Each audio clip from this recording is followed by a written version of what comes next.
အင်ဂျီယာမဲ့မျိုးသမီးတူရောကိုကပ်ပြီးတော့နေထိုင်ခဲ့မှုတွေသိရပါတယ်အဲ့ဒီမျိုးသမီးက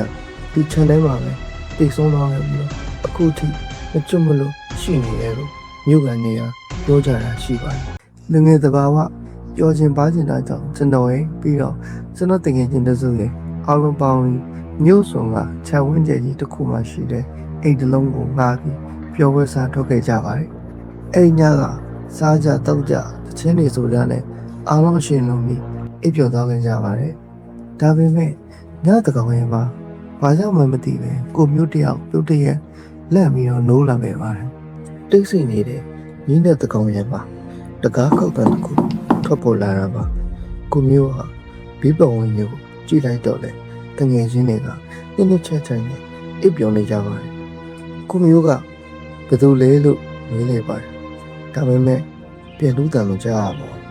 တကားခောက်တဲ့ရမယ်ရုတ်တရက်တိတ်ဆိတ်သွားပါတယ်ချမ်းဝန်းထဲမှာလေကိုမျိုးနဲ့တငယ်ချင်းတွေကလွဲပြီးတခြားဘယ်သူမှမရှိဘူးဆိုတော့ကိုမျိုးသိနေခဲ့ပါတယ်ဒါပေမဲ့သိမကြခင်ကအပြင်ဘက်ကနေပြီးတော့အင်းစီကိုလမ်းလျှောက်လာတဲ့အတန်းကြားလိုက်အချင်းကတဖြည်းဖြည်းနဲ့မြန်လာပြီးကိုမျိုးတို့တဲနေတဲ့အင်းစီကိုလာနေတဲ့ပုံစံမျိုးကကိုမျိုးလည်းတငယ်ချင်းတွေကိုလိုင်းလို့ပြင်မယ်တယောက်မှလုံးမလာကြတော့ပါဘူးအဲ့ဒီချိန်မှာပဲဒုတိယအချိန်တကားခောက်တန်းနဲ့သူကြောက်စရာကောင်းတဲ့6ကက်ကက်မိမတဲ့ဝအတန်းထွက်ပေါ်လာပါတယ်စားစရာပေးပါအိမ်ကိုပတ်ပြီးတော့လမ်းဆောင်လေးအစံကိုလေးကိုမျိုးကြားရပါတယ်ခဏကြာမှတော့ထိုလမ်းဆောင်လေးအတန်းကဂရင်းမောင်သားတစ်ခုမှရက်သွားပါတယ်ဂရင်းမောင်ကိုလည်း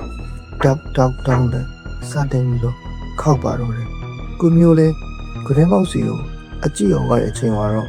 သူ့ပြက်လို့မတက်ဖြစ်သွားပါတယ်ဂရင်းမောင်အပြင်ဘက်မှာရက်နေရတော့သပင်ဖားလာချလာတယ်ဒီနေ့တယောက်ဖြစ်တယ်သူ့မျက်နှာသွေးမရှိသလိုဖြူစွတ်နေပြီးတော့လူသေးတယောက်နဲ့တူနေပါတယ်ကိုမျိုးလည်းစောင်းမကောင်းချုံ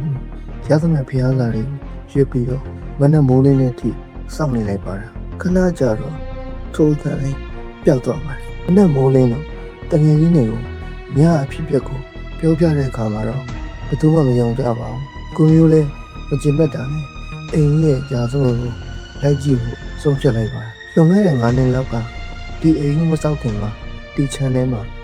အင်ဂျီယာမဲ့မျိုးသမီးတူရောကိုကပ်ပြီးတော့နေထိုင်ခဲ့မှုတွေသိရပါတယ်အဲ့ဒီမျိုးသမီးကဒီချန်ထဲမှာပဲတိတ်ဆုံးသွားခဲ့ပြီးတော့အခုထိမကျွတ်မလို့ရှိနေတယ်လို့မြို့ကန်တွေကပြောကြတာရှိပါတယ်အဲ့ဒီညအဖြစ်ပြက်ကတော့ကိုမျိုးအတွက်ထိတ်လန့်စရာဖြစ်ရတခုဖြစ်နေပြီးတော့တကယ်ဖြစ်ခဲ့တာလားအိမ်မက်တာလားဆိုတော့